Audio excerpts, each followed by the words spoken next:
Cuba Holmes! West Coast Groove Chick, Rachel Suter Music. Yeah, some questions. Let's try and answer them. You want to pull up a chair?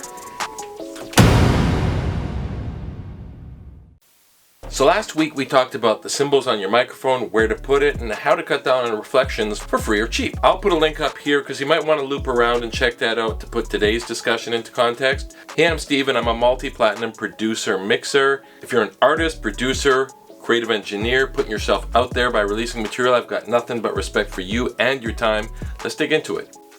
Cuba Ohms asked, perhaps you could address what settings and placement you would use for a gang vocal. As discussed in last week's episode, nothing really changes. What differs is when you have more people, you're going to have to be farther away from the microphone. The farther away from the microphone, the ratio of the sound of the room compared to the microphone changes. You hear more of the room as you get farther away from the microphone. If you have a lot of people, you're going to hear more of the room. If you're doing it at home, in your living room, in your bedroom, whatever it might be, chances are that the room sound you're hearing are not really that desirable. Get as close within reason as you can around the microphone, and if you've got a group of people that's too large, maybe you break it into segments. Maybe you do a couple takes with 2 or 3 people and then another couple takes with 2 or 3 people and combine them later on. You should still get the same net result, but you'll be able to get closer to the microphone and you won't have so much of the room sound. In home recording, it's often the room sound that makes it sound kind of cheap. West Coast Groove Chick says, I'm new to recording and especially home recording and wondering about the following. 1, is it okay to play with EQ, cool effects, while recording, or should that be added at the end? And 2, if I change the mic placement in a couple of takes by accident, that does happen, how can I make sections of the song match up so they sound like one continuous voice? Thank you. Let's set up a mic and illustrate. So I've set up a microphone here. I know it's not the optimal angle, but I wanted you to be able to see what I was doing with it and how where I move affects the sound of it. So the mic is going into a Focusrite Scarlett, and then it's going straight into here. So I'm not using the layer of software that comes with the Focusrite, because if you want to hear the effects you're putting on, you have to go through your DAW so that you can hear. You can't use both at the same time because the timing will be a little bit different.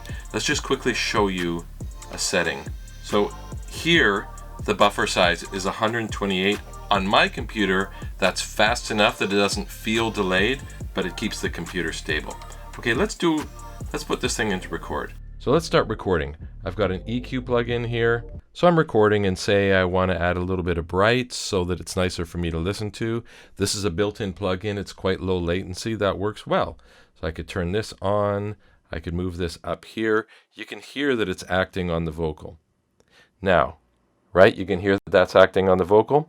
What's interesting about that is that this comes after the recording. So anything I do with plugins on this channel, I turn it off, listen to the recording. None of that's there. So I'm recording and say I want to add a little bit of bright so that it's nicer for me to listen to. This is a built-in plugin. See, no problem. The challenge you can face is latency. So let me put up auto-tune because now I sound like T-Pain. Beautiful. So I've got the screen recording and the microphone on the camera lined up. You hear that delay? So you're hearing me there and you're hearing me through there. If you were listening in my headphones right now, it's actually really hard for me to talk because the delay just doesn't work.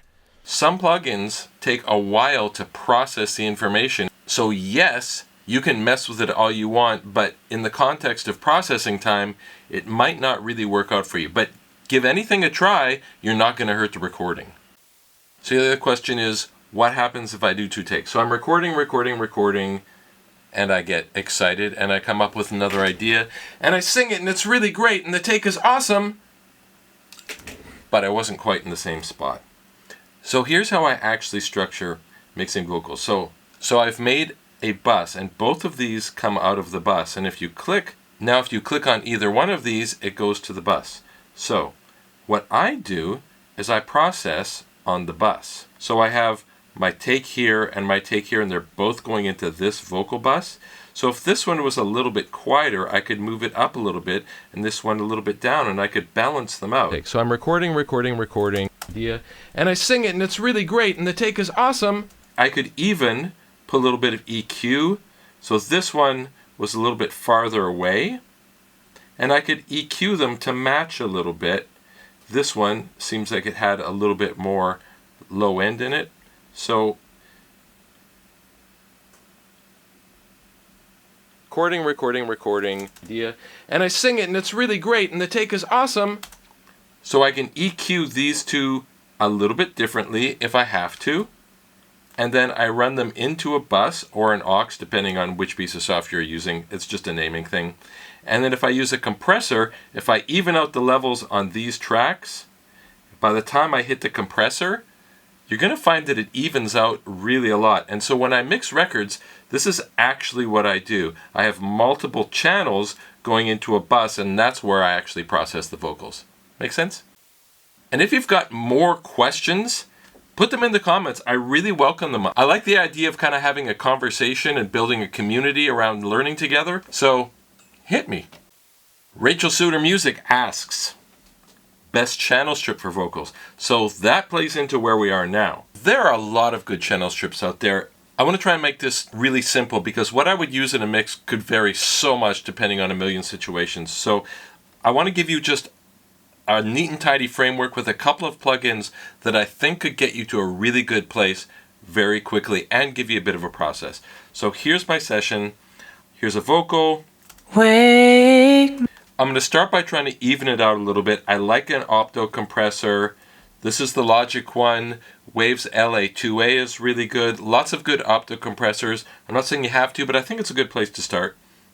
I'm going to even out maybe with about 5 dB here of gain reduction. Wake me up. Wake me up. Then I'm going to go to EQ and I'm going to try and take out the things that maybe I don't like. So let's go. I'm going to take out some bottom, and one thing that you can do is go really high and then come down. Wake me up. Wake me up. So I look for that place where it's cutting and sounds thin until it starts to fill out and feel full instead of coming up to it. It's a good way to detect sort of where that place is. And then I wake me up. I'm going to try and clean up maybe if there's any muddiness here. Wake me up. Wake me up. So that's going to be my starting place. And I did do an episode on vocal chains. I'll put a link up here. And then I've got a couple plugins, and full disclosure, this one helps support my channel. I think it's very good, otherwise I wouldn't present it to you. This is called Vox Doctor. It's an all-in-one, what we call magic box plugins. It's got a sing or a rap channel, so it's got effects all built in. Let me turn it on. Wake me up. So more compression. This is the threshold, like how loud it is before the compression acts. Saturation is a really good way to give some edge and some fullness to a vocal. Wake me up.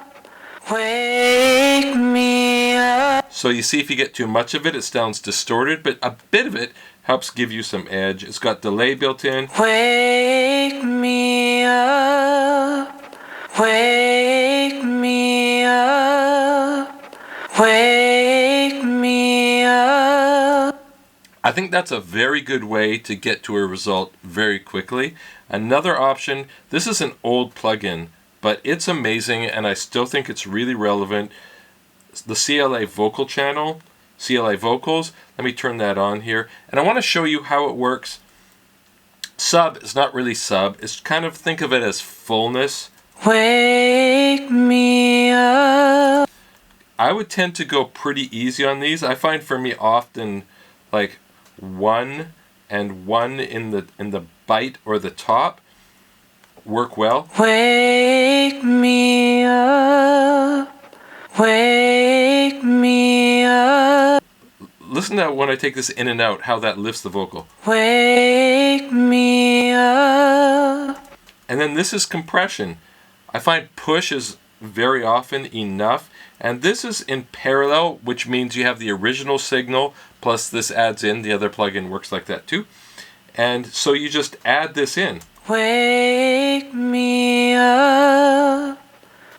Spank will make it sort of stand at attention more. Wake me up. If you go too hard on that, you'll kind of lose some dynamics, and it will make it sound firmer and closer, but it won't, it can take the life out of it if you hit it too hard.